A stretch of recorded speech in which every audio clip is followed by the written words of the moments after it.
మోపినటువంటి 15,000 కోట్ల రూపాయల కరెంటు ఛార్జీల నిమిత్తం మరి మా యొక్క నియోజకవర్గం నుంచి ప్రతి ఒక్కళ్ళు కూడా కార్యకర్తలు పెద్దలు అందరూ కూడా హాజరయ్యి ఈ కార్యక్రమాన్ని జయవంతం చేశారు. అంటే ముందుగా నేనేం చెప్తున్నానంటే చంద్రబాబు నాయుడు ఆ రోజు పరిపాలన గురించి అబద్ధాలు చెప్పి మరి ఆ పబ్లిక్ మీటింగ్ లో కూడా చెప్పాడు.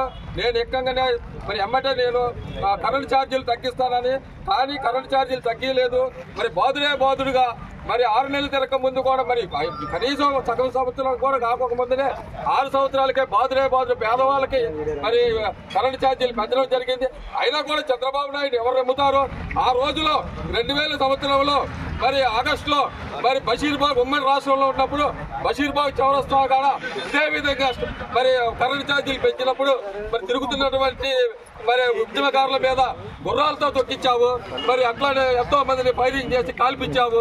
మరి ఈ విధంగా నువ్వు చేసిన దానికి మరి ఈ రోజు ఎవరు నమ్ముతారు చెప్పండి? మరి ఆ రోజు బషీర్బాగ్ లోనే నువ్వు కాల్పులు జరిపించావు. నువ్వు కరెంటు ఛార్జీలు పెంచడానికే నువ్వు వచ్చావు ప్రభుత్వంలో. సంపద కూర్చుకోవడం అంటే నువ్వు పనే ఇది. నువ్వు ఫస్ట్ ఏం చేశావు? సంపదను కూర్చుకోవడానికి వినాయకుడికి ఆది మూల గణపతి వినాయకుడికే నువ్వు ట్యాక్స్ వేసావు. ఏంటంటే ఫస్ట్ స్టార్టింగ్ చేసావు అనమాట. నువ్వు ఆది మూల గణపతికి ట్యాక్స్ వేసావు. ఏది మండపాలలో 300, 400, 600 అక్కడి నుంచి మొదలు పెట్టావు. ఇసుకన్నావు, బ్రాందీలు అన్నావు, బీర్లు అన్నావు, అమ్మక వందనాలు ఎగ్గొట్టావు, 5 కేంద్రాలు ఇచ్చేసావు. మరి నువ్వు చేసినవన్నీ కూడా మోసపూరితమే. చంద్రబాబు నాయుడు ఇక్కడ నుంచి నువ్వు అర్థం చేసుకో. నిన్ను నమ్మరు, ప్రజలు నమ్మే పరిస్థితి లేదు. వస్తున్నాయి, దగ్గరికి వస్తున్నాయి, జమిలీ ఎలక్షన్స్ వస్తున్నాయి. నీకు గ్యారంటీగా బుద్ధి చెప్పే రోజులు వచ్చేస్తున్నాయి. కంపల్సరిగా నీకు ఆ రోజు దగ్గరికి వచ్చేసింది. ఎట్టి పరిస్థితుల్లో కూడా మన పార్టీ నాయకులు కానీ పార్టీ వాళ్ళు కానీ అసెంబ్లీ దానికి కూడా దడిసే పని లేదు.